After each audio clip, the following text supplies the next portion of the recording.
রাজধানীর আদাবরে যৌথ পরিবারের এ বাসাতে বাস করেন লোকসঙ্গীত শিল্পী বাবলি সরকার। তার কক্ষ থেকে চুরি হয়েছে ৪৫ ভরি স্বর্ণ ও ১২ ভরি রূপা। এ ঘটনায় অজ্ঞাত ব্যক্তিদের আসামি করে শুক্রবার আদাবর থানায় মামলা করেন এই সঙ্গীত শিল্পী। তদন্তে নেমে চুরিতে জড়িত থাকার অভিযোগে ২ কিশোরকে গ্রেফতার করে পুলিশ, যাদের একজন বাবলি সরকারের আপন ভাতিজা মাহিন। পুলিশ জানায়, ফুপু বাসায় না থাকার সময় বন্ধু রেহানকে ডেকে এনে রুমের লকার ভেঙে এমন কাণ্ড ঘটায় মাহিন। চুরি হওয়া অলংকারের মধ্যে ৩২ ভরি স্বর্ণ, ১০ ভরি রূপা এবং অলংকার বিক্রির ৮৭,০০০ টাকা উদ্ধার করা হয়েছে। এটা নিজেদের মধ্যে কিশোর, বয়স ১৭-১৮ বছর বয়স, ২ বন্ধু মিলেই প্ল্যান করে। তো হঠাৎ সেদিন বাদীর অনুপস্থিতি পেয়ে সেটা সুযোগটা কাজে লাগিয়েছে। মাহিন যে প্রথম আর কি সাসপেক্টেড, মানে বাদীর ভাতিজা, সে বাসাতেই ছিল। আর একজন ছিল রেহান, বন্ধু, সেও আশেপাশে ছিল।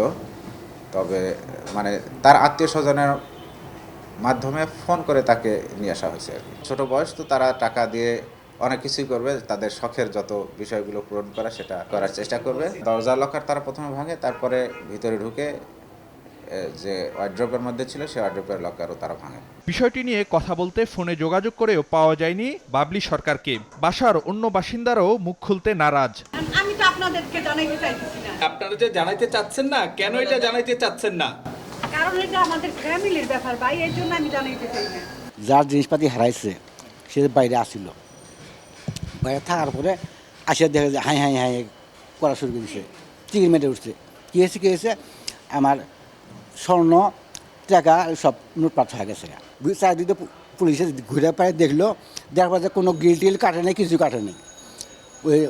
ওরা যে রুম থেকে পাশের রুমই তালা ভাঙিয়ে দিছে। বাদী একজন পপুলার শিল্পী, হ্যাঁ, হয়তো তার সুনাম ক্ষুণ্ণ হবে একটা কারণ। আর হচ্ছে মূল আসামি বাদীর আপন ভাতিজা, এখানে ফ্যামিলির সুনামও ক্ষুণ্ণ হবে।